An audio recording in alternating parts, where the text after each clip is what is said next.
Welcome to Hedge Fund Tips with Tom Hayes. I'm Tom Hayes, and this is your 195th VideoCast, 185th podcast for the week ending July 13th, 2023. Welcome. We've got a lot to cover today.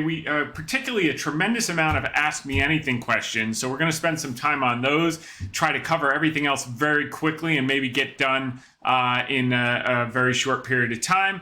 So first and foremost, I'd like to thank Jacob Sonnenschein for including me in his article on Barron's this week. It was about banks, and I think that's part of our sea change thesis that we put out on June 1st, which we're going to talk about today. So thank you to Jacob. He's been putting out some really incredible articles. Want to also thank Bansari Kamdar and Johan Cherian for including me in their Reuters article this week. And tonight at 6:30 p.m., I will be on BBC America. So tune in if you'd like to see that. Our quote of the week is from David Tepper. I think when it comes to decisions, I try not to be emotional, to drown out the noise and look at the important facts. And that's what this podcast has been about since day one. For those of you asking about golf updates, I'll quickly do it. I usually talk about the kids, but this week was a big week. We won the third round of the Garrett match tournament at our club. So we're weeding out a lot of people. We've still got a couple rounds to go to get to the final thing. Was incredible. Shot a 41 on the front, put us up +4, and then I fell apart on the back, shot a 46, but my partner Kevin, who's a rock star, came through on the back, and we were able to squeeze it out. Incredible day and incredible competitors. Took it all the way to the 18th hole. And then as far as that, then I went out on Sunday and shot my best 9 ever. My goal for the season was to break 40. For those of you who have been following along, I've only been playing for a year. Last year was my first year. So I shot a 39 on the front, and got so confident that on the back I put together a 51. So there you go. I met my goal, and at the same time was humbled, all in the same four hours. But it was really enjoyable. I was playing with a gentleman I know from town who's run one of the greatest stock stories in the history of the stock market. Since he's been running this company the last 10 years, the stock's gone from $12 to $400. So just an incredible story, and learned a lot talking with him. I'm going to leave that company name private, etc., and leave it at that. But that's my third around 40. I had 2 41s in the last 3 weeks on 9s and 139. So it's trending down, but can also easily go out and shoot a 51, as we saw. But those who I've talked to that have been playing golf for a while, they said, expect that downward volatility. The key is that you're hitting lower numbers. So I'll take them at their word, and really enjoying it and having a lot of fun with it. So I'm sure to be humbled this week as I share the good news. Moving right along on to inflation numbers, which everyone came to hear about. We've been really pounding the table on this. Even since early in the year, we said the base effects and the owner's equivalent rent 18-month lag was really going to kick in June, July, and August of this year. And sure enough, that's came to pass right on schedule. The numbers we received this week in July were the June numbers. And not only did we hit a mid to low 3 handles, which we had been anticipating and talking about, we were on the cusp of a 2 handle, which does, in fact, and it was not only reserved for headline inflation, CPI, but also core inflation came in much lower than expected. And it's really given the Fed, if that wasn't enough cover for them to skip again, we saw the PPI, which precedes the producer price index, the input cost, which precedes the CPI, collapse, absolutely collapse. Year on year today that came out, it was up 0.1%, down from 0.9%, which basically means you're in a disinflation, bordering deflationary environment, and the Fed really needs to take heed when they consider July. And what's interesting is the expectations around another hike for this month have not come down much on the basis of these 2 numbers. And you couple that also with a miss on the jobs report, the Fed really has enough of a strong narrative to skip again, which will ultimately turn into a pause. Consensus seems to now be they will do one last hike and then they'll be done. They won't hike again in September. I think they could get away with that. I don't see why they would want to, but the market's already priced that in, so I don't think it would be deleterious if they did so. In the short term, in the intermediate term, as it relates to the lagged effect, it might be bordering on a little too much. So we're watching that carefully. We'll see if the narratives change. Goolsbee was out this today, kind of starting to say that the labor market is loosening immensely, maybe setting the stage for them to take a pass in July. But we need to see some more speakers start to tee that up in coming days. Now that they have, you couldn't get better data if you wanted to take another skip than the data that we've seen in the last week. So hopefully they'll come to their senses and get market expectations in line. Stock market short sellers that helped fuel this year's rally through their covering being wrong are finally giving up. So this is the early stages.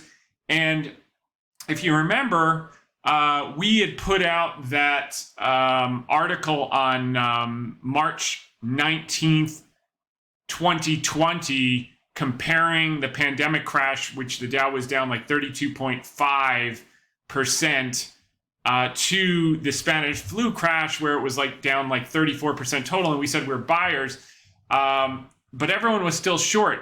And the trick with big corrections is, as the market rebounds in sentiment disbelief, the inclination when indicators start to get overbought is, well, here we go. And most people are saying, I missed it. Not us, as you all know. But what happens is the minute those indicators get overbought, as they did in June of 2020, after rallying from March through June, is everyone said, we're going to go back down and test the lows. This is overbought. We're going to crash. We're moving into the seasonally weak period, as they were all saying in June. And the problem with that is that when you have so many people on the wrong side of the boat, not only does the market get overbought off that first rally after the heart attack down, like we had last year, 28% on the S&P, peak to trough, 28%, but it stays pinned for some time, just to make sure that they cause the most amount of pain for the most amount of people. Because if you're 90% of managers who have been bearish up till now, and all you need to do is turn on the TV at noon, and you'll know the ones that have been bearish the whole way up and missed the whole thing and now are flipping bullish. And you could say, well, that's a signal. They've been wrong the whole way up and now they're finally flipping. That's not it. They're flipping reluctantly, so they're trying to save face by saying they have long positions on, but they're still in cash because they want to be right.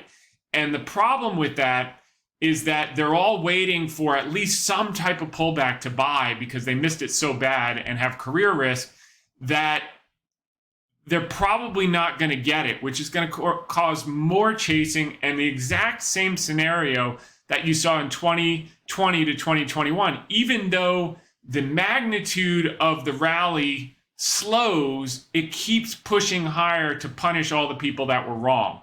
And let's just take a look at this so you can get a visual. And here it basically is. Let me get this down to like 5 years so you can just see it here.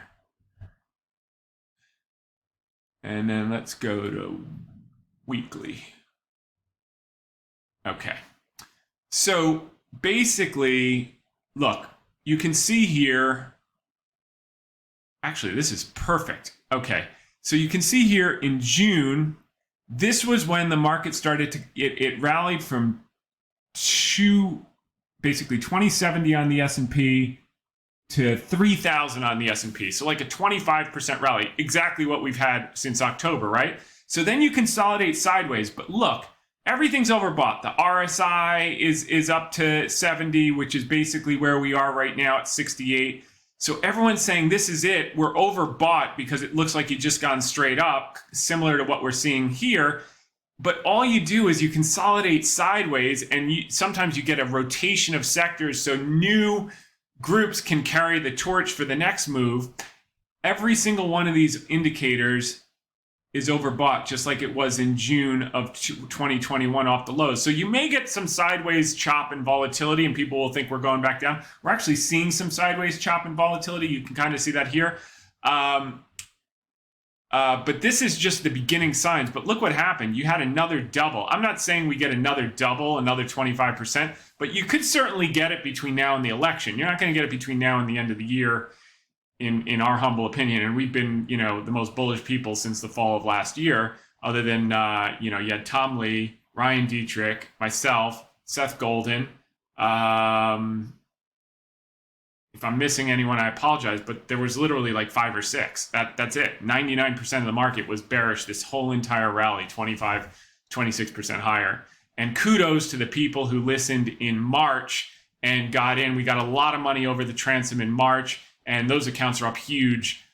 So I want to commend those people who got in when we went through. There's still plenty to do, and we went company by company, and they took a shot, and they've been rewarded handsomely here, and that's going to continue and existing, etc. So, all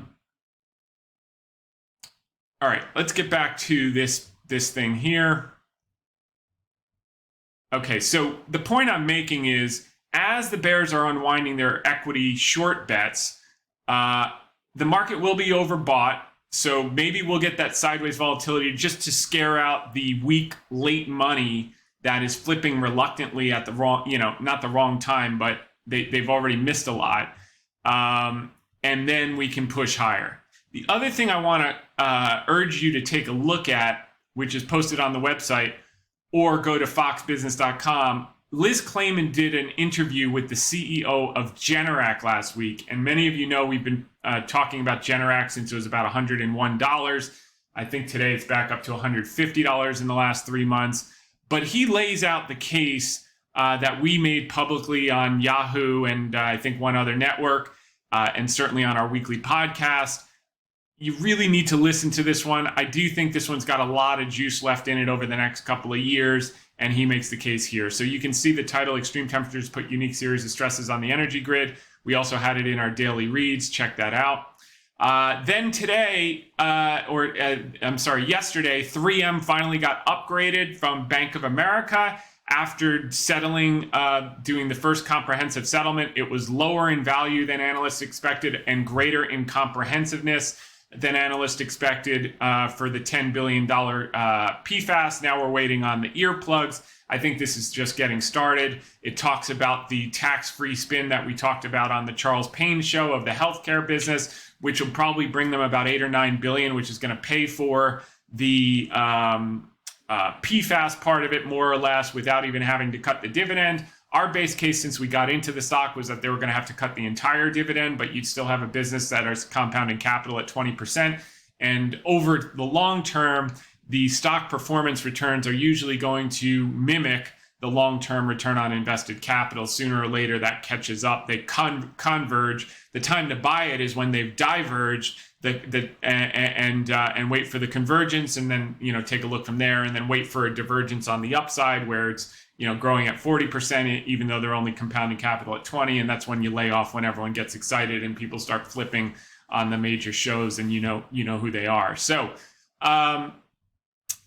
So that's that. And then you even saw Stephanie Link out this morning pitching 3M, which we'll talk about in the article. She's one of the better analysts, I think, on CNBC. She's very thoughtful and puts out a lot of good ideas. And she's willing to go against the grain as well. So kudos to her, and to do it early, because the lemmings will be on when it's at 175, 200. They'll start buying. Like today, someone was out putting a buy target on a number one pick on Meta.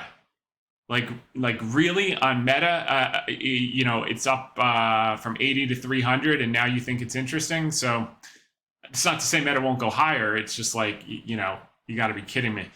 Buffett buys one of only 7 U.S. LNG export terminals in a $3.3 billion deal.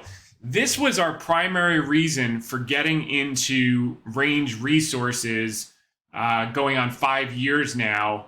Initially at 11, then we averaged down during the pandemic for a basis of like $4.04. Now I think the stock's at $30 and just getting started. We knew before we entered the position, we knew the intrinsic value was about 60, but this was one of the key catalysts, and this went largely unnoticed. This is one of the greatest assets in the country that Buffett was able to swoop in from Dominion and pay $3.3 billion. I mean, this is going to be a machine for LNG exports out of the Marcellus Shale for decades to come. So for Berkshire Hathaway owners, this is a $33 billion buy that's probably going to be worth 50 or 100 billion over the next 10 to 15 years. This is a coup. I mean, this is unbelievable. Leaving this aside, bounce checks, new instant payment system could help. I spoke to a guy who does a lot of bank payment processing last night, runs a huge organization that does that, about FedNow, and his conclusion was similar to mine, but he actually knows what he's talking about because he's directly in the business. He literally services banks on a massive scale, and the conclusion is basically what I said, which is it's the next Zelle for B2B, and there will be instant payments for people. But as far as it impairing the processors like Visa, MasterCard, PayPal, it's going to have de minimis impact, if any at all. And the stocks traded down 80%. We started talking about it in low 60s and initiated positions. So we think this one has a lot of upside. I think the fear, and basically we assumed that the bears were correct when we bought the stocks and said, okay, let's take the worst case scenario. Let's assume U.S. revenues go to 0%. Is the stock still cheap? And the answer was yes, because the stock was down 80% and 50% of the revenues come from abroad that don't have FedNow. And as we dug a little deeper, we knew that the fears about FedNow were overblown. But now I think they're going to prove to be excessively overblown, and that's that. So this was a sell the rumor, buy the news. FedNow launches this week, and there you go. And PayPal's starting to get a little bit off of that. Disney stock climbs after Bob Iger extends his stay as CEO. Succession remains a big question. So he's out to 2026, which is a good thing for the stock. We own the stock. It's kind of just been languishing there. I think they'll have a bad quarter, but I think they'll have good news about the future. And he had a long interview this morning on CNBC. He didn't seem terribly upbeat, to be candid with you, but I think a lot of that bad news that he was signaling is priced in at these levels. If it does dip lower on earnings, we would love to add for the long term. This just has a content moat and a cultural moat and a brand moat and all the other things. And the temporary stuff that they're fighting politically and socially, they'll get a handle of it. My experience of Iger, and I could be wrong, is he's a pretty pragmatic, sensible guy, and he will meet the demand of the populace as it stands at the moment. And he'll adjust what he needs to adjust and fix what he needs to fix and cut where he needs to cut and monetize where he needs to monetize. And, you'll look out 24 months from now when he's going off into the sunset and you'll have a $175 stock. Dollar falls to its lowest level since April of 2022. Ladies and gentlemen, this was a hard call. Number one, in October when we made it on the US dollar and when it started its biggest descent. And then more recently when it got bid into the debt ceiling debate. And we said that this was a temporary bid to safety in the US dollar out of fears. That was when it was shot back up to 104. And sure enough, it's not only resumed the downtrend that it started in October, but it's now made 15-month lows. And that's absolute fuel for the emerging markets rally. And we're seeing it in Alibaba's now up, $78 to now $96.50 in the last few weeks and on its way. And those of you who remember, I was on Charles Payne a couple of months back. I said, this is going to be your last chance to buy the stock under $100. and that's going to be proved to be true moving forward. So we're getting going here. Opinion follows trend. As a matter of fact, one of the most bearish commentators on this group, who explicitly said that they would never buy a Chinese company because you don't own anything, and the VIE structure, and going on and on and on, today was pounding the table on buying it, and all of a sudden the thesis this person had about the VIE structure, despite the fact that we've had VIE structures for 23 years, all of a sudden he forgot about that argument, and now he's bought the stock since it's rallied 25% in 2 weeks. So that's just the way it works. And you know what? The fact of the matter is, kudos to him. He's very early in the game, and he's going to make a lot of money as long as he sticks with it and doesn't trade around it. So so that's that. Moving right along.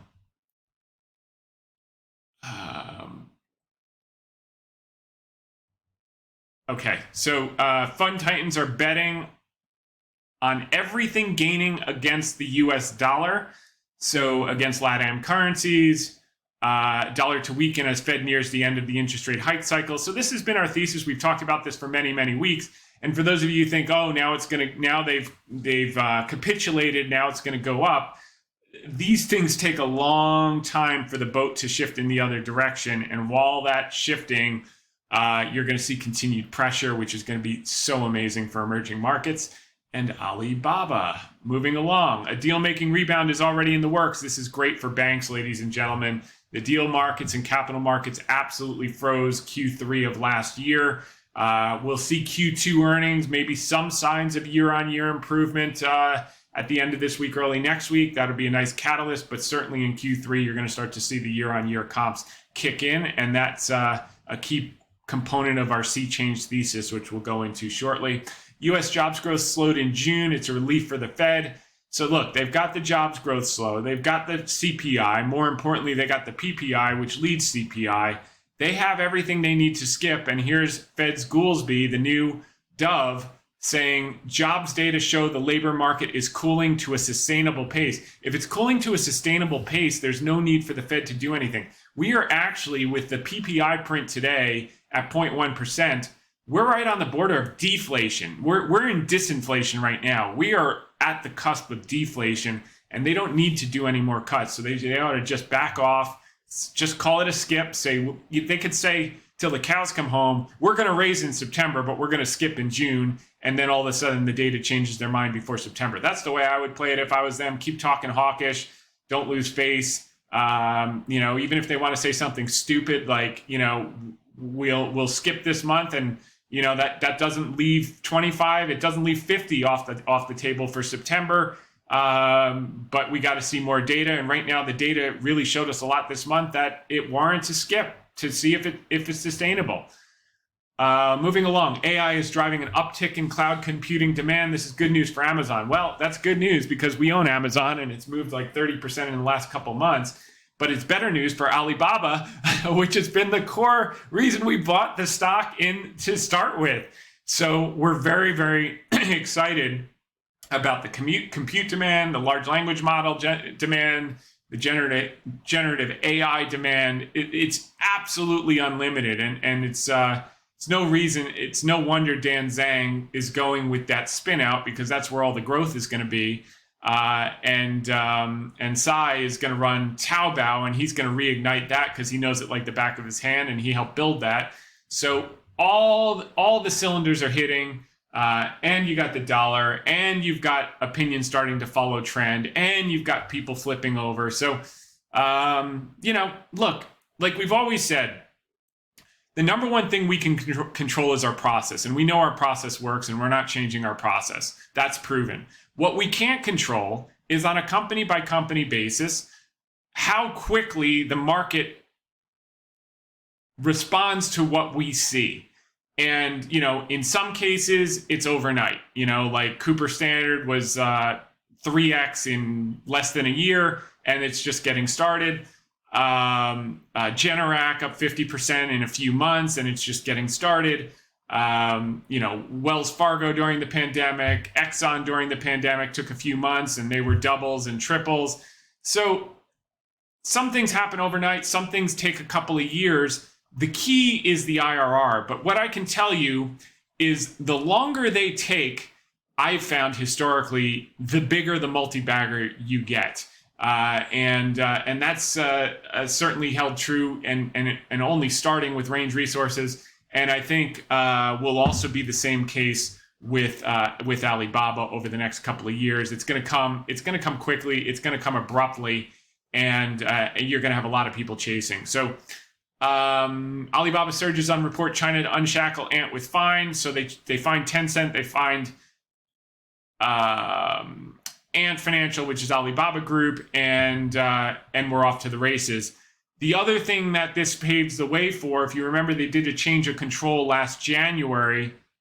You have to wait a year to list on the Hong Kong exchange. So that would imply they could do an Ant IPO as soon as January, which would mean that what they've done now is for those who need liquidity, they're buying back shares at a discount, which is the most important thing management can do, is not do buybacks when your stock is overvalued and do a ton of buybacks when your stock is undervalued. They're buying back like 7% of the company at a $78 billion valuation, which is just amazing because they're taking out stock at a massive discount to intrinsic value. By January, so all the people that want it out, they'll get out, which means there's going to be no float. Like if you want out, you're getting out now, you're getting out at a crappy valuation, you're stupid to get out now, but God bless, because you're just increasing my ownership in the company at a low valuation. But when they IPO it in January or whatever they do it, they're only going to put out a small portion of the float. And they'll probably do it to raise for growth expansion, not to let new people out. They're going to let those people out now at garbage valuations. And what that means is there will be a tremendous amount of demand for the stock, but a very tiny amount of float, a very tiny amount of shares available, which means the valuation is going to shoot up. You're going to see like a Kava type IPO where it doubles the first day. So I hope they put it out at like an $80 billion valuation. And then within a week, the thing is going to be $160 billion valuation. And then they'll put more stock on the market over time at 160. And then you'll start to get a few good quarters of growth. And then you'll start to work your way back up to that $300 billion valuation and beyond as the largest processor in the region, which is exciting. Moving along, Janet Yellen says direct and productive Beijing talks a step forward to putting U.S.-China ties on surer footing. So that's happening. Blinken was there, Yellen's there, now John Kerry is going there. So if they're talking about climate, things must be good, because I don't think that's a high priority until they get their trade understandings in gear. China signals more economic aid after property debt relief. China embraces summer holiday flying for the first time in years. This is a big deal, not only for the economy in China, but it's a big deal for Rolls-Royce, which we own, which is the UK. Their fortunes rest on hours in air for travel, domestic and international travel globally, because they do the servicing on the engines. And China is a huge component. So the fact that their airport traffic in early July was 14% higher than in 2019 tells you everything you need to know about the Chinese consumer coming back. Despite all the negative headlines that you see, it's shifting on a dime. And the government, and the other thing that you have in China, where you have the rest of the world tightening because they're afraid of inflation, China is now worried about deflation, not disinflation, deflation. And deflation's a funk, and they have to know from watching Japan, they have to avoid it at all costs. So the only way to offset the threat of deflation is to do a fiscal bazooka stimulus in the second half. And at the end of this month, there's going to be a Politburo meeting where they meet to talk about the economy, and that's usually where they launch bazooka-like stimulus packages. However, the difference this time is that instead of it being infrastructure based, it's going to be consumption based. So if you consider Alibaba having the largest share, they are the toll taker. Just imagine every dollar that they do, Alibaba is going to basically get 10 cents to the bottom line. It's basically like an Alibaba stimulus package. And because all of the consumption is going to flow through them in one way or another.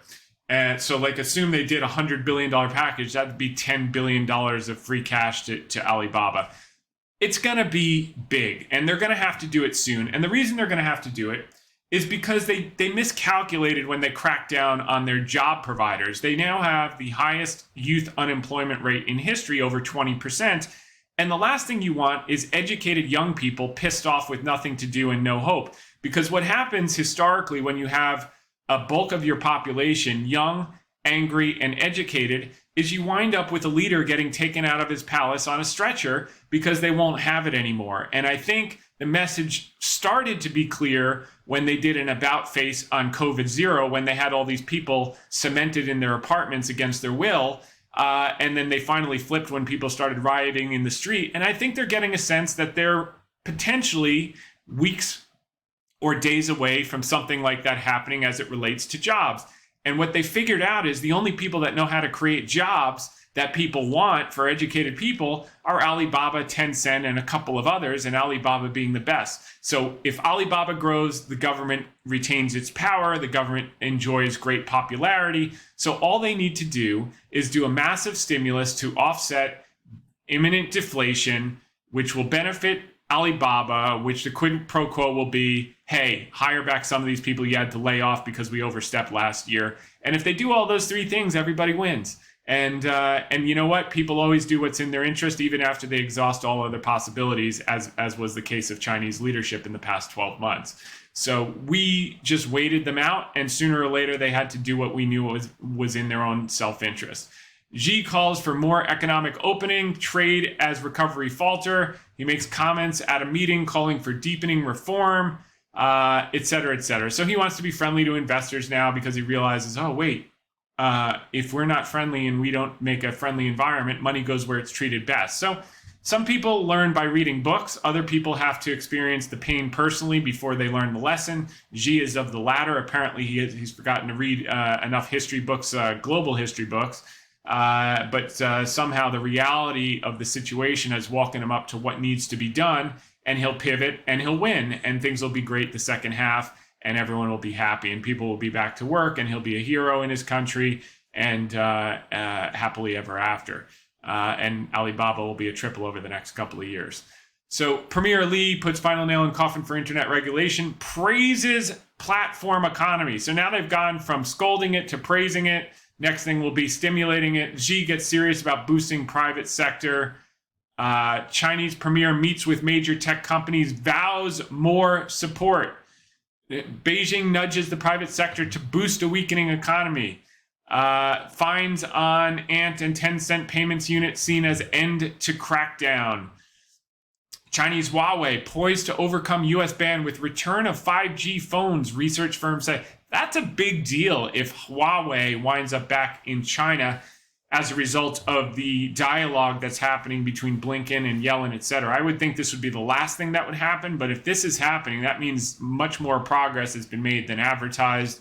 China's tech giants off the leash after years-long crackdown as Beijing primes them to be economic engine they once were. China's economic top planner on Wednesday endorsed projects by the 10 leading internet giants, including Alibaba, Tencent, Meituan. U.S. technology curbs on China remain despite resumption of bilateral talks ongoing. So they've got to work through their foreign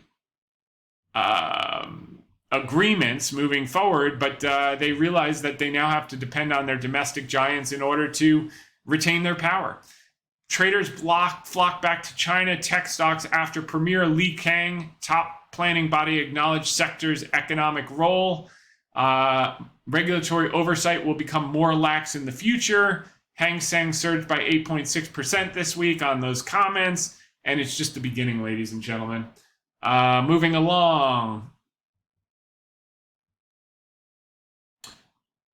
Praised by Beijing for help. Okay, Alibaba, Tencent, and Meituan praised by Beijing for helping China's tech progress in new sign of attitude change. Ant to buy back shares, we talked about that. China and tech, yeah, we talked about that. And moving on to the article of the week, inflation, relaxation, stock market, and sentiment results. Here's a quote from Zig Ziglar. He's a personal development kind of speaker, pretty well known. And he says, money is not everything, but it ranks right up there with oxygen. On that note, for many months, we've been saying in our weekly podcast VideoCast that June, July, and August would be the months we'd see headline inflation collapse to the mid to low 3% levels. This estimation was realized this week for the June numbers. We not only hit a 3 handle, but we're on the cusp of a 2 handle. So you can see this is the headline CPI collapsing. On the back of the inflation print, the 10-year yield dropped along with the US dollar. So you can see triple top here and started to roll over. The dollar crashed through major support. So that's now at a 15-month low and headed lower. And actually, I'm not this pessimistic, but if you look at a head and shoulders pattern, which technicians would get all excited about, and we've got reverse head and shoulders in Alibaba, but in the case of the US dollar, the implication would be the measured move would be 14 points below the neckline, which would take us all the way down to 85. If we go to 85, emerging markets are going to double and triple, and companies like Alibaba are going to be en fuego. What didn't drop is expectations of the Fed skipping a hike at the July meeting. This may change, but it has not moved yet. Dudley came out. He's a former Fed guy. What I think this does is open the question of, will July be the last one? And that's certainly possible. Okay, so September's off the table. Now we got to get July off the table in our view. Between the jobs report on Friday and the inflation print this week, the Fed has more than enough cover to skip in July and wait for quote-unquote more data. Here's the jobs number. You saw U6 unemployment jump to 6.9% from 6.6%. No one's really talking about that because the headline unemployment was 3.6%. But non-farm payrolls came in much lower than expected. They were down to 209,000 from 306,000 last month, a fall by nearly a third. Whether they will or not remains to be seen. They're stuck in a 70s framework that bears no resemblance to current conditions. The market has priced in this mistake, so it will not be terminal, but they are nearing the edge of pushing too hard if they go much further on the hikes. The sea change narrative that we presented on June 1st is playing out in spades. You can click here to see it. And that sea change was and the knock-on effects will be material. We expect to see 2 meaningful changes in coming months as a result of the Fed being done. Number one, the dollar will resume its downtrend after a debt ceiling safe haven bid in recent weeks. So that happened. It's gone from 104 down to now just below 100. And I said the most directly impacted asset class from this development will be the groups that have been left behind by the recent rally. Emerging markets in China will resume the uptrend. They began in October. China trades inversely with the US dollar, and this is the heaviest weighting in the emerging markets index. So when we put that out, Alibaba was at $79, and now it's at $96.50 as of the 1:30 p.m. on Thursday. And this is the inverse head and shoulders, which implies a measured move of to 180 in the near term, meaning, over the next 12 months. And two, biotech will accelerate its slow recovery from last May's low as risk comes back into the market. This one is starting to move. Yeah, it's up a bit today. But the key catalysts here are deals and drugs, and they're going to start to come in spades as the 10-year gets bid, yields compress, more and more money will come back into XBI as the credit markets open and they can raise capital and animal spirits come back with more deals. C, any multinational company with revenues abroad will increase earnings materially as the US dollar weakens. Roughly 40% of the S&P revenues are generated outside the US, for example. And these are the examples I put in. Intel gets 82% of the revenues from outside the US. 3M gets 49%. PayPal gets 47%. VF Corp gets 45%. Stanley Black & Decker gets 45%. Baxter gets 45%. And then the second thing, so the first thing was the dollar goes down, and those would be the groups that would be helped by it. And the second thing is long-term treasuries will begin to get bid after a few weeks of heavy issuance following the debt deal. Well, they had to issue $1 trillion of debt. So they've been doing that issuance, which is why you saw the 10-year yield go over 4%. And now that the market's absorbing that. You're starting to see yesterday with the inflation print, 10-year yields roll over and stay well below 4%. So as a result of that, what would get benefit would, as the 10-year gets bid, REITs have been left for dead. And the one that we've been talking about is Vornado, and now that's up big. And then banks, we're going to start to find out tomorrow with the large cap banks reporting. So that's going to be critical to get the small caps going, even though large cap banks are not part of the small cap index. If large cap do really well, there will be a read through to small caps, and we'll see a follow through in KRE, which has been moving up. And if KRE moves up, you're going to see the Russell 2000 move up because it's 21. That's the heaviest weight. 21% of the index is financials, and you're going to start to see a breakout. Now, so here's what's happened since we put out that on June 1st. Alibaba has moved up about now well over 20%. It's probably 23% right now in the last 4 weeks. And you can see my interview with Charles Payne when I said this was going to be the last chance to buy it under $100 when it was at $89. Andy Jassy, this is very important. If you're listening to the podcast and you have not heard this on my Twitter feed, go to the article of the week and click on this interview with Andy Jassy. It's literally 2 minutes, and he explains why all of the fear about the chip block, how it will not affect the Chinese domestic cloud providers, have everything they need for the AI hypergrowth over the coming few years. This is mind-boggling. This goes against all conventional wisdom, and he debunks the myth. And it's not in his interest to do so, but he just tells the truth, and he lays out the facts as they are. And with Alibaba having the greatest share of the cloud, over 38%, and having everything they need to service the compute need and the large language models and all the AI applications, they're going to mint money. It's going to be mind-boggling. So that's Andy Jassy. And then you saw, opinion follows trend. The stock's up 25% in a few weeks. So out of the blue, Bank of America upgrades them. Out of the blue, Morgan Stanley upgrades them, and the headlines start to follow the trend. Next, we saw China loan growth pick up. We saw China money supply pick up this week. So all the things are moving in the right direction. Now, multinationals, we pointed out, like Intel and 3M, are making strong progress. Even commentators and analysts are beginning to show support. Kramer was out last night talking about Intel. You should listen to that. It's about 5 minutes about how all of the infrastructure package money is just starting to hit and how Intel is going to be the greatest beneficiary. Keep in mind that comes after the stock's up 33% from when we were talking about it. 3M, same thing. Stephanie Link came out, courageous call for her. Give her credit, and I think this one's just getting started. So she'll be on the early side for this, which is awesome for her. And Bank of America upgraded 3M. Stanley Black & Decker is up 31% since we put out that article in just about 4.5 weeks, 5 weeks. Baxter's up 15%. PayPal's up now over 20%. Generac up 40% in the last 4 weeks.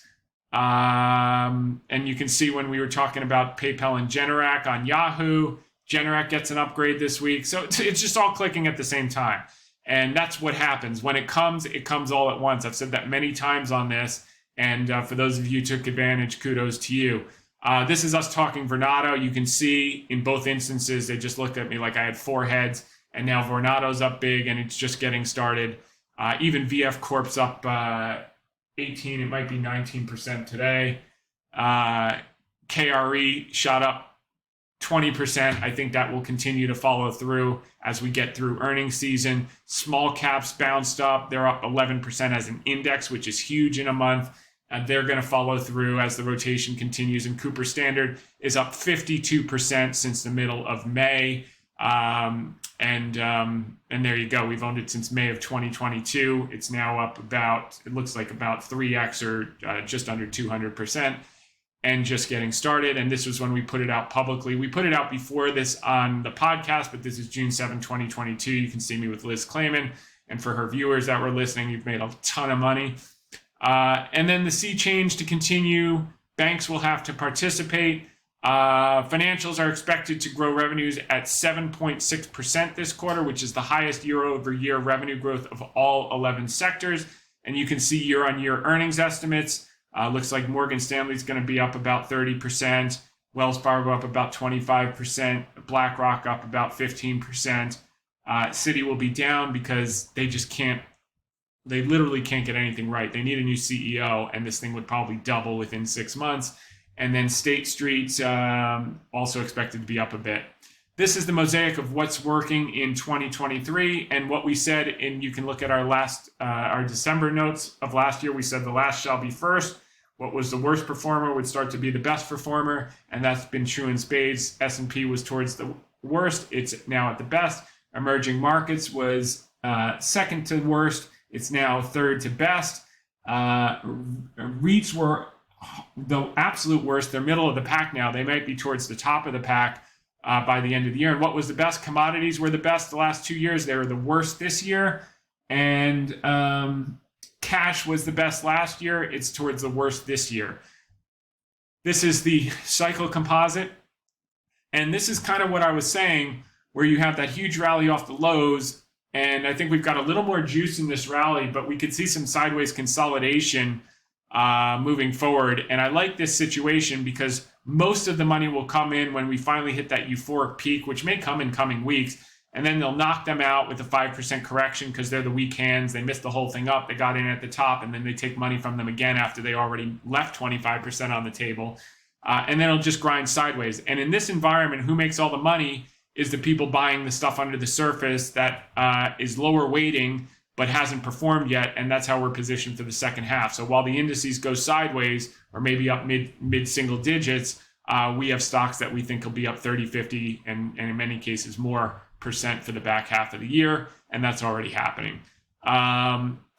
This is hat tip to Seth Golden, put out this post from Ed Yardeni. Percent of S&P companies with positive 3-month percent changes in forward earnings. This continues to climb as of a couple weeks ago. And that's what you see coming out of all these troughs. You can see the S&P momentum is continuing to hit a little resistance. Probably won't have major resistance until 4,800 later in the year. And then the Russell is just getting started. It's just coming off the mat here, and I think that's where all your alpha is into year end. You can see here just testing some resistance levels, and then next support is until 2007. We're currently trading at about 1825. So, another 10% before you see any type of resistance, which is a huge move, which means some of those stocks will be up 40, 50%. Sentiment overall, the secret to happiness is low expectations going into earnings. Consensus is that earnings will decline 7.2% year on year. And that's a similar setup to what we saw in Q1 when estimates were that we would decline 6.2% or 6.8%. We wound up declining about 2%.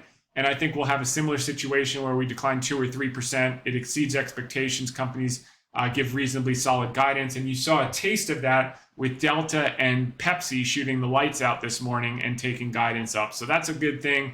And then we put out this chart, and Ryan Dietrich added some data to it from Bloomberg. Wall Street strategists stick to consensus equity view, which is the most bearish second half outlook on record, which means there's still a lot of pain by prices moving higher. And you haven't seen this much negativity since the pandemic lows in 2000. On average, when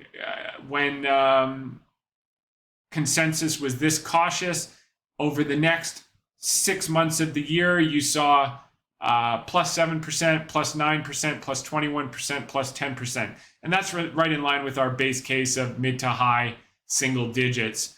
We talked about the bears unwinding their bearish bets. Now you look at sentiment and you say, okay, they're still bullish at 41%. Does that mean we come right down? And it doesn't necessarily mean that, because if you look at 2020, it got there and it stayed there even while the market continued to rally for another year. And if you look at this longer term from RBC, and by the way, thanks to my buddies over at Bank of America, at Merrill Lynch, and at RBC. You know who you are, Adam, Zach and Rick. I appreciate it very much for sending me over great research. But you can see here, bullish sentiment has notably improved, but is still not at an extreme, while bearish sentiment has notably declined and not at an extreme. Bearish close monitoring, but these things need to get and stay elevated before you have like a complete washout, and we're not there yet. So even though these things look elevated in the short term and we may get some volatility and consolidation, the pain trade based on this level of cautiousness is higher into year end. Moving right along. Managers are chasing up, but remember, once they chase, they have to keep chasing because most of them are behind their benchmarks by a material amount. Earnings, this is the Russell 2000 for the last 60 days. So the price has been, left for dead, hasn't been catching up, only started in the last few weeks. They're basically flat, down 17 basis points and 41 basis points. I think we should see a huge catch-up trade. And the S&P top 30 weights are actually up 1% and for this year and 2.96% for next year. And yet people are still largely bearish. This, I thought, was the most important page from FactSet this week. They put out a bunch of stocks that are the highest percentage below their consensus 12-month target price. And leading that is Moderna. I know someone asked about that one on the Ask Me Anything. If these start to play catch up, that's a huge component of biotech. We have our exposure through biotech, so I like seeing that type of thing. Warner Brothers Discovery is another one that we've been eyeing. We haven't done anything. I mean, the problem is we've got, a dozen companies that we love, and you're not going to get dramatic outperformance. Yes, we have derivative exposure, so we get outperformance that way. But just in terms of companies owned, if you start to get over 15, the odds of dramatic outperformance collapse. So the ideal situation is 8 to 12. Since we use long-dated derivative exposure to enhance returns, we can get away with 10 to 12, which gives us lower risk and higher returns overall. But the question becomes, when we look at a Warner Brothers Discovery or an AMC Networks or Paramount or some of these things that are beaten down that we know are going to work, question is, what do we want to sell to replace it with? So like, for instance, earlier this week, we put a tiny position in actual dollars, but a reasonably sized notional position in Advanced Auto Parts. I think it dropped down to like 69 or 68. So we've got, a year and a half, 2 years in that deep in the money. That'll probably be a double or triple, but we didn't have to sell anything to put that in. If we wanted to put a full position of Warner Brothers or one of these others, we'd have to sell something. And honestly, we wouldn't be in the businesses if we didn't already love them. So there's nothing we want to sell to add these. But new clients coming in, we would possibly consider having some of these newer ideas. But and one we've candidly spent a lot of time on that we kind of think is interesting, but we haven't done anything with it yet, is Etsy, which shows up on this list. So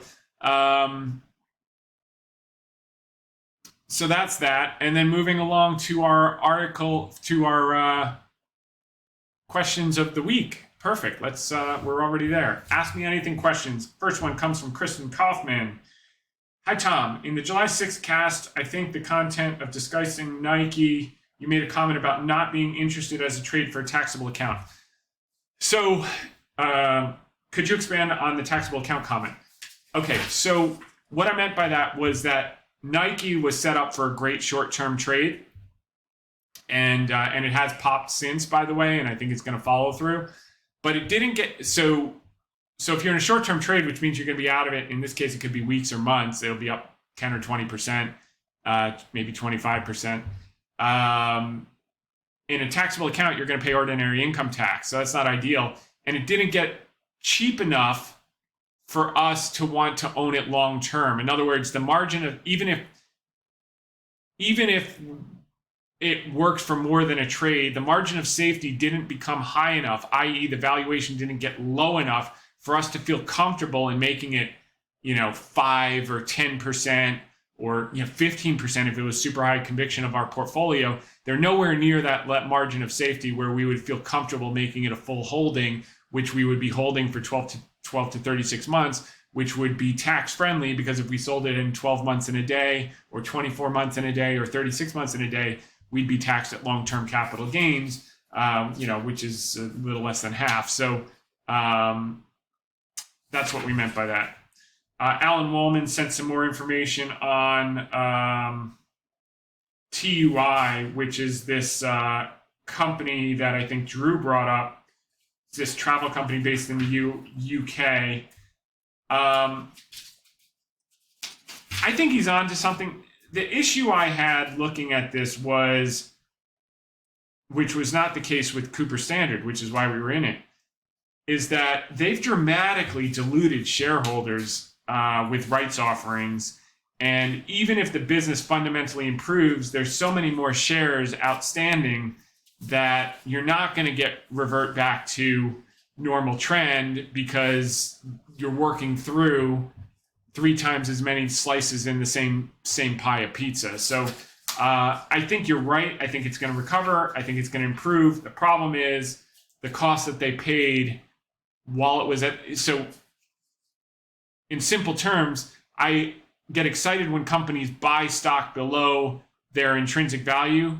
I get depressed when they issue stock below their intrinsic value. And what these guys did was they diluted themselves at the exact worst possible time because they had no choice. And I don't like that. I like management that respects equity and sees things ahead of time and would have done some type of debt refinance or convert or something less dilutive than what they did. That said, I think the business will improve. I think your thesis is correct. The question is, will you get paid when it improves? And the answer is probably, but probably not as much as you think you will. Brad Warren, absolutely love the podcast. Longtime listener, first time AMAer. I'm still, I'm holding Alibaba, an Australian who moved to the US. So positions with currency exposure are interesting. I'm curious on your views to airline stocks, but particularly international airlines. Do you think these could benefit from a declining dollar even further? Costs of fuel are in US dollar and revenues in local currency. Example, Air New Zealand. Its domestic has no domestic, it's limited competition because it's domestic.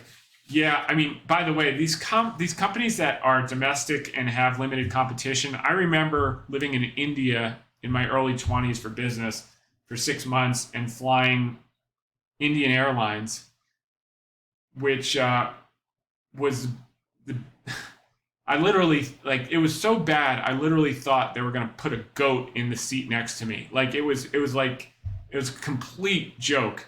And I think they actually, despite their duopoly with Jet Air, I think it was called, I think they went bankrupt or got restructured. Similar with TAP in Portugal. All right, well, let's take a look at the numbers before we go into it with bias. But number one, let's make this clear. Airlines are a crappy business, period. That never changed. That never will change. However, we had a once-in-a-100-year event where demand went to zero, and now it's recovering. So the only thing you have to figure out when you're doing this stuff is, what does their balance sheet look like? And are you going to get diluted or wiped out in the equity when they have to refinance at much higher rates? So the business will unequivocally continue to improve, and demand will continue to improve, and we're seeing that. The question is, will you get paid? And based on how many slices in the pie there are when all is said and done, i.e. how much dilution. Air New Zealand.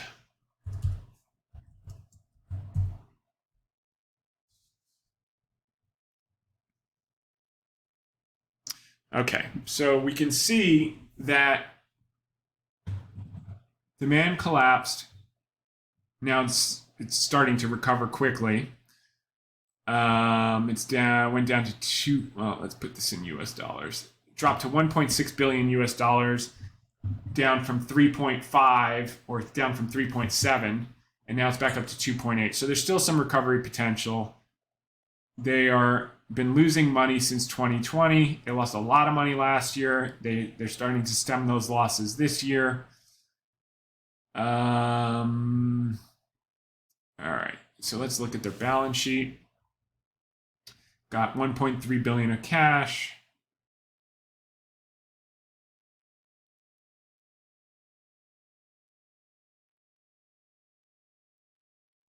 They've got about less than $1 billion of long-term debt. Yeah, it's probably better capitalized than most of the American airlines.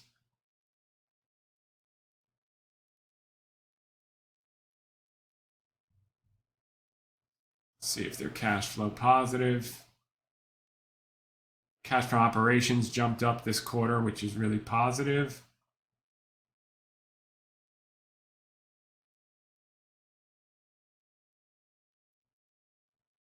Yeah, they're free cash flow positive, so they're coming out of the trough here.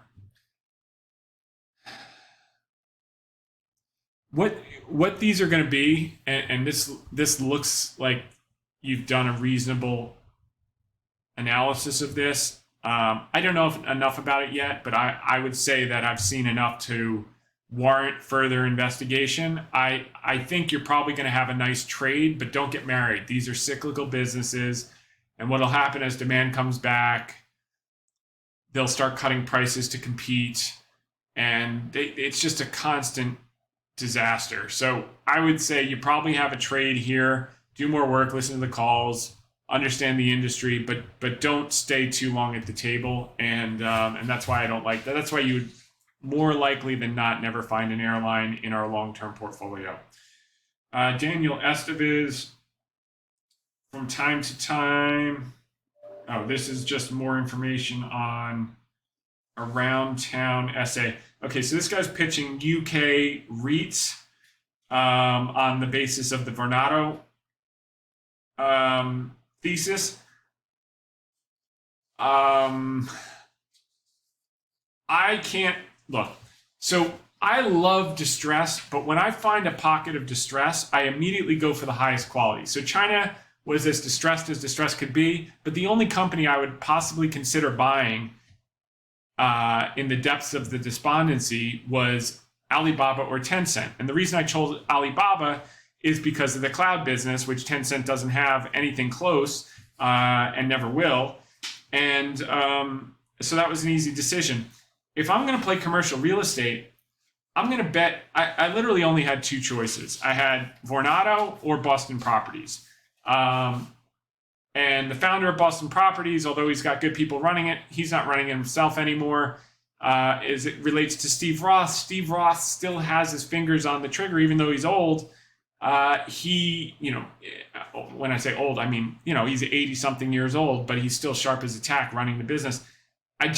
I know the properties, so for me, I could take a punt because I knew exactly.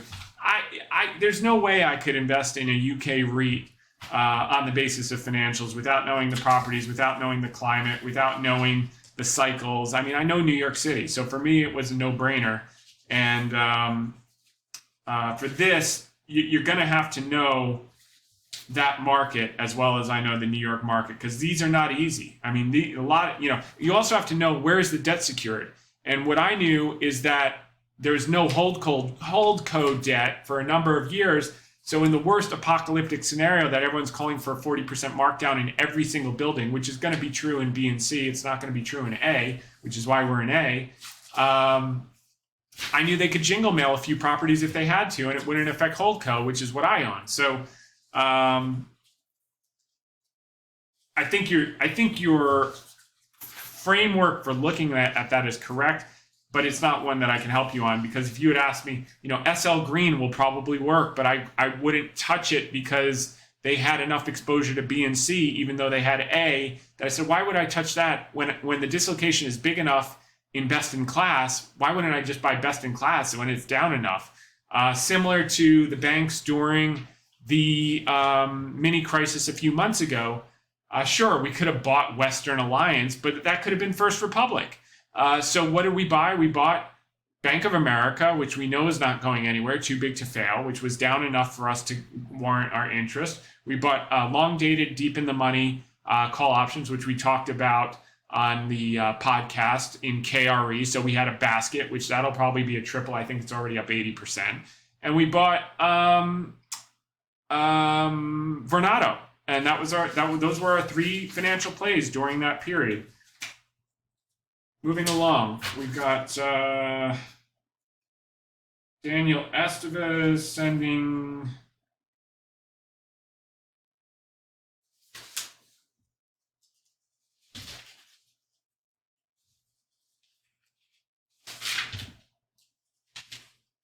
I don't know what he's sending me. Oh, around town. So yeah, just do the work on that. Here's my best suggestion, Daniel. Pick the commercial real estate REIT, office REIT in London that has the best properties in the city that's marked down at least 50%.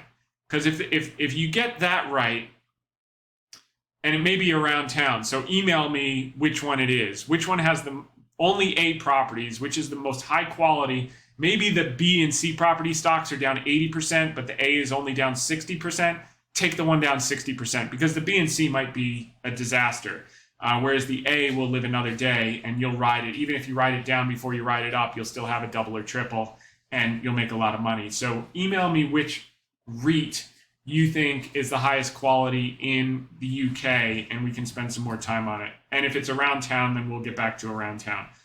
Drew Bryn, thank you very much for the helpful TUI AMA analysis.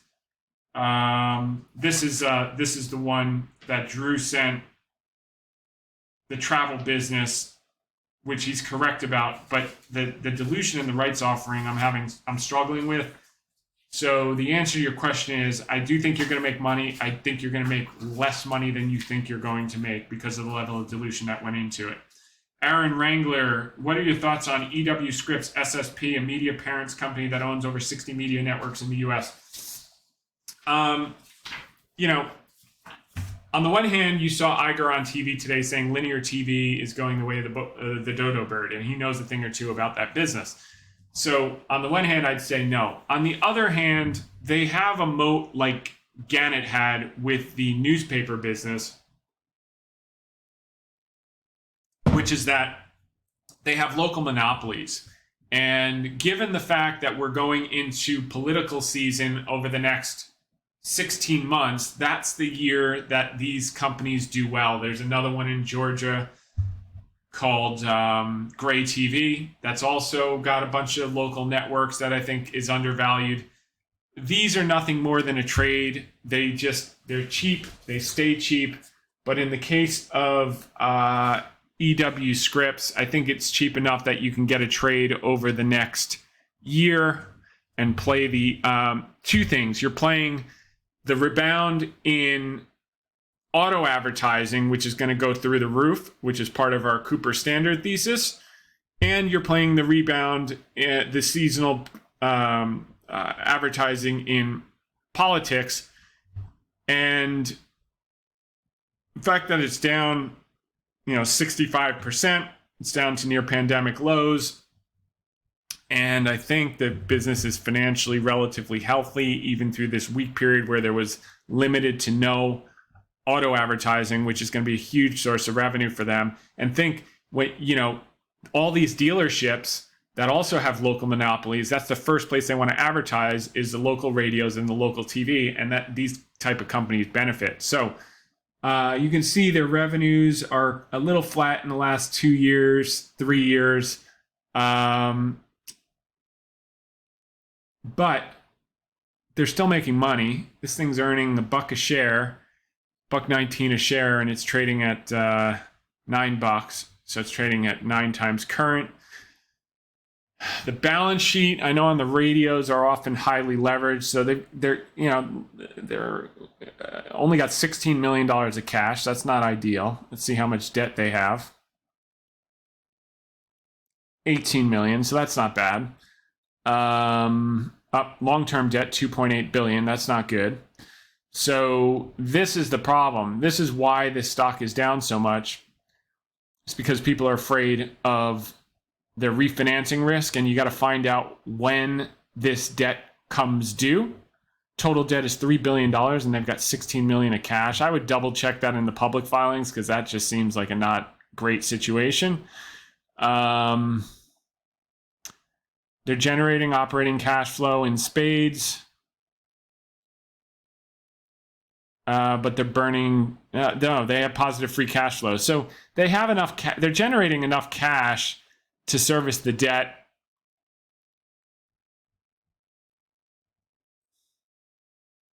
And the business is going to probably hockey stick in the next 12 months. I think you got a nice trade. You probably could get a double out of this, between now and the election, if not a triple.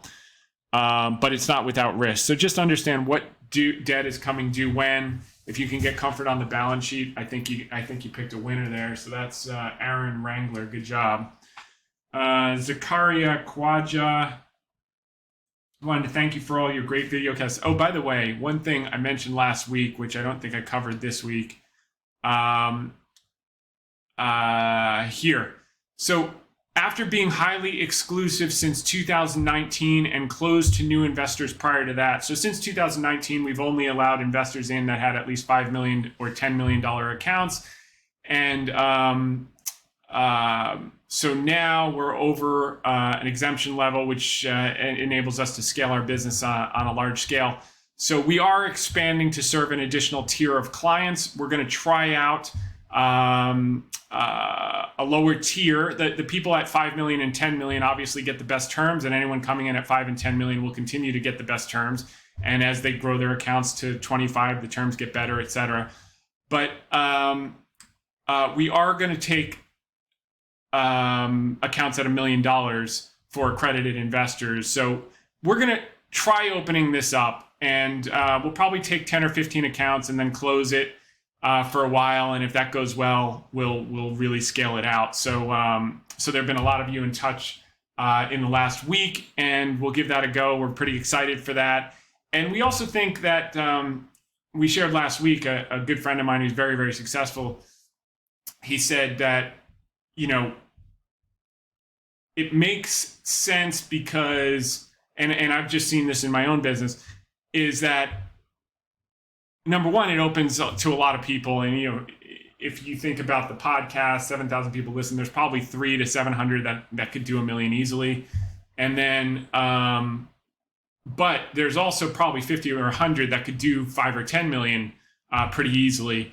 And the key thing about it is sometimes you just need to get started. So as they come in and they see the results, they'll add, and that's going to enable us to scale to a tremendous business and serve a lot of people. So we'll try the smaller accounts. If we don't like it, we'll just simply close it back down to people with 5 million and above. But those of you who are in touch this week, you'll be able to take advantage of that. And those of you who want further details, who are accredited, you can reach out here as well. Moving along to the next question, we've got, okay, this is from Zakiria. Your weekly video cast has taught me so much. I know you're not really interested in Japanese equities, but there's a small cap called JAC Recruitment that I believe has a phenomenal business model and quality management. It could also be a play for a weakening dollar. I've added a brief pitch below. Would appreciate your thoughts. So it's basically like the Heidrick and Struggles of the U.S., which is a good business and has a potential to become a great business if they add some different segments to it.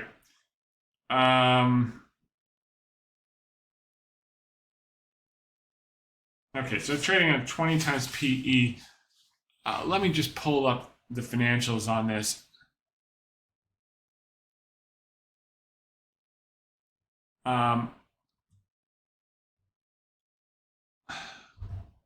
I don't like Japanese equities because I think China is going to be the trade for the next few years.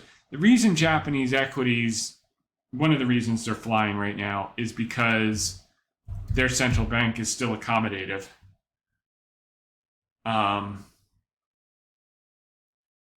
But you kind of want to go where the puck is going, not where it's been. All right, leaving that aside.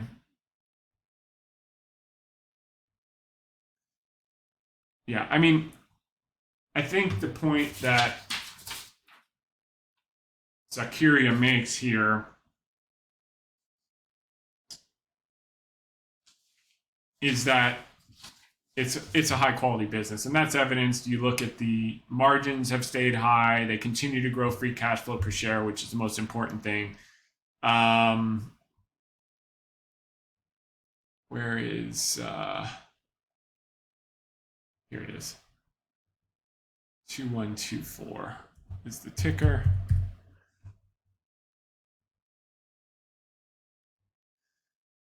All right, so they're compounding capital at close to 50% a year. And you see a lot of Japanese companies like this, and the problem becomes is how do you realize the value in the stock?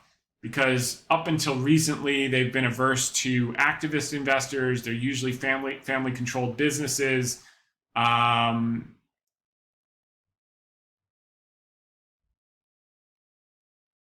So here you've got a business that's generating, $1.2 billion in cash. Is this in dollars or no? That's yen. Okay. Oh, 42 million of free cash flow. They're consistently growing revenues every year. Super high gross margins, over 90%. I mean, this is a super high quality business. $0.01 a share.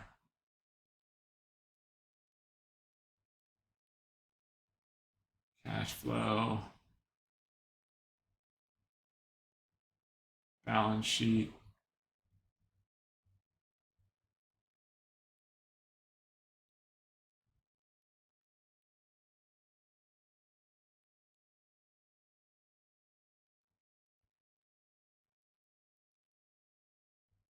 Liabilities, let's see. Long-term debt, they've got no long-term debt. I mean, you got a high-quality business. The question is, how much is priced in at this multiple? And how much is it going to grow? So you're telling me that the PE is 21 times and the price to free cash flow is 21 times, in line with this historical multiples. So then the only thing you can do is bet on growth. So if it's trading at fair value today, I like to buy things when they're dislocated, but just assume it's trading at fair value, and they're going to continue to compound at 40%. I think over the long term, you're going to be fine. But I think you also have currency risk, and the demographics of Japan are not favorable. But this seems like it's got a niche business. It's been around for, if I recall, I don't think you said, but I think I noted earlier that it's been around for like 50 years, since the 1970s. Yeah, since 1975. So look, it's a nice little business. It's got a niche. It's going to continue to compound. I would buy on weakness. I don't know. I don't have any Japanese charts in front of me, but I think you did good work, and I think you found a quality business. So kudos to you. This is from Paul Falcone. He sent an article. $20,000 to $25,000 vehicles coming to the new car market should help the volume of new vehicles sold, which will help Cooper Standard. So these guys are now starting to compete. If you remember, I said they were just selling the big cars. Now they're selling the smaller cars. Well, now they have to sell the cheap cars to deal with the Koreans and the Chinese. And GM is going to have a Chevy Trax and a Buick Envista crossover at $23,000 and $20,000 respectively. Which is code for a golf cart with a license plate, but nonetheless, there will be a market for that. And no matter whether they sell it for $24,000 or $200,000, Cooper Standard is going to sell them the same amount of window sealers, fuel delivery systems, cooling systems, etc. And I think, Paul, your point is right on, and it flows right into our thesis with Cooper Standard. Good work. Bob Johnson, I know you briefly mentioned Kava, but I'm interested in your assessment of their balance sheet and potential. I typically don't buy into IPOs, but it's not every year you get someone looking to clone Chipotle and actually look the part. I went to eat at several Kava restaurants during prime lunch hours, like lines out the door. Plans to open 1,000 stores by 2032, 50 stores a year, et cetera, et cetera, et cetera. I will say this. The concept of healthy food is really a great idea, but we do live in America, and healthy food is still a niche. So Chipotle is high calorie Mexican food. And I potentially high quality, let's say higher quality than Taco Bell. I like it. I eat it. I know what it is. I know what it isn't. Kava is playing the health card, and all the health ones eventually fizzle out, whether it's Sweet Green, whether it's Chopped, whether it's there just aren't that many because they don't work.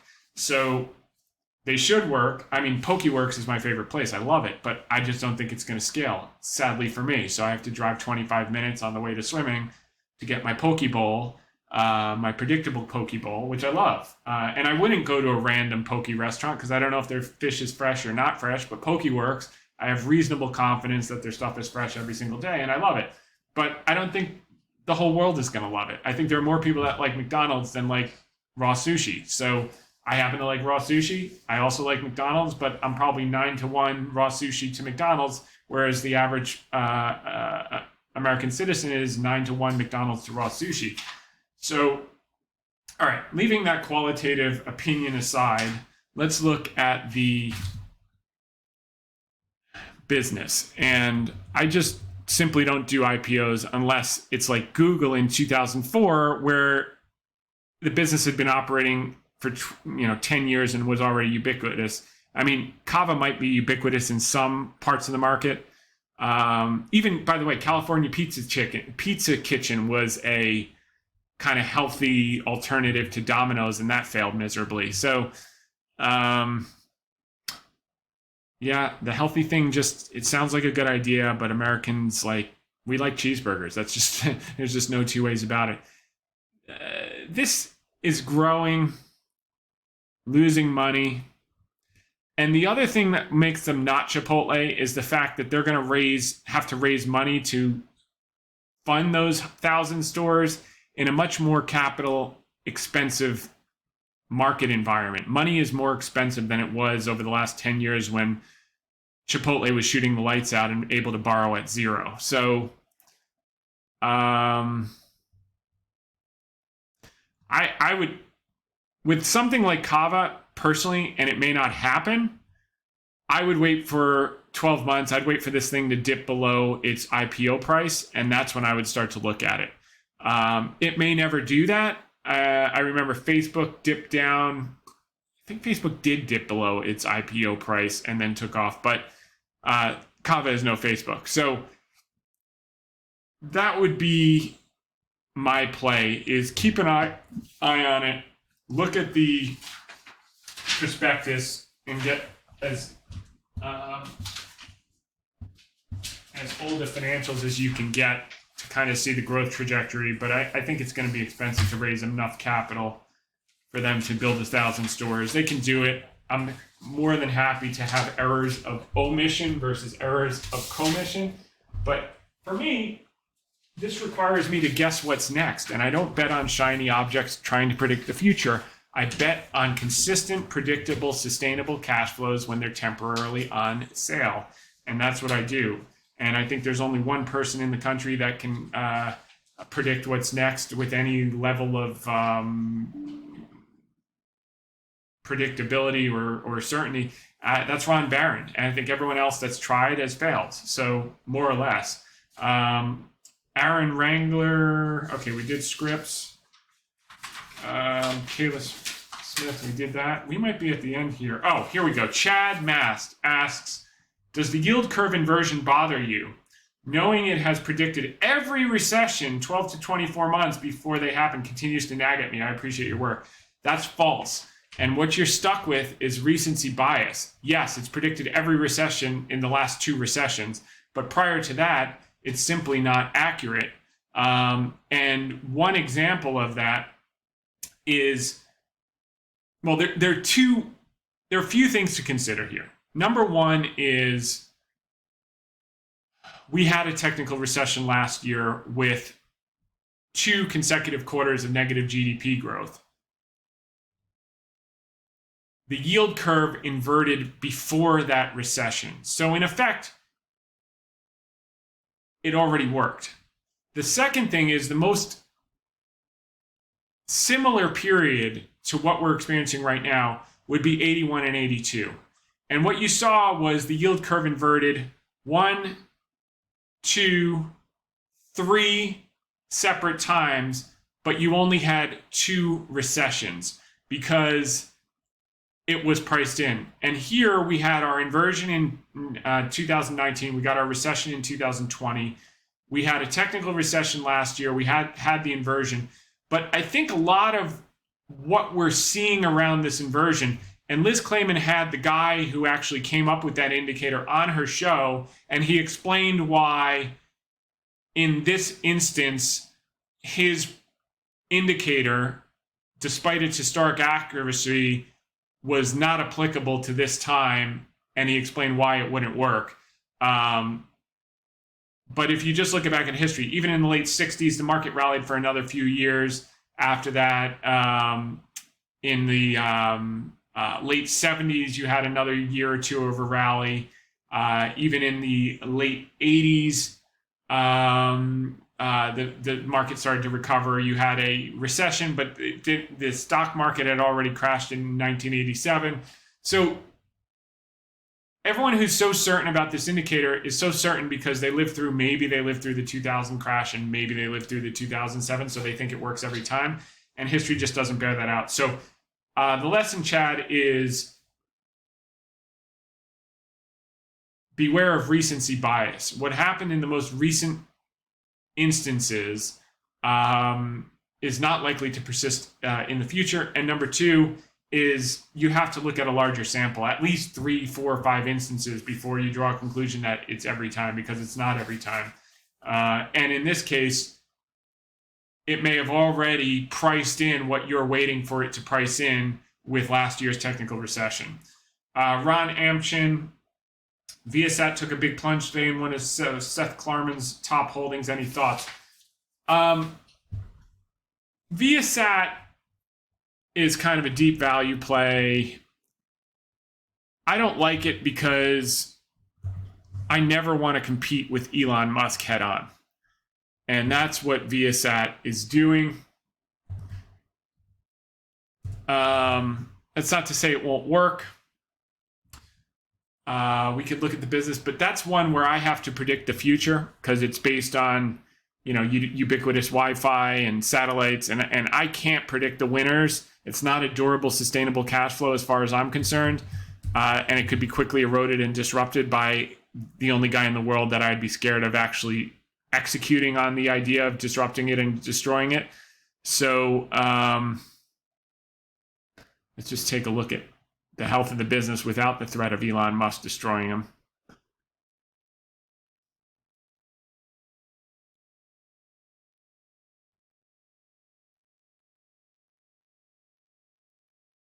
Why is this thing free cash flow negative every single year?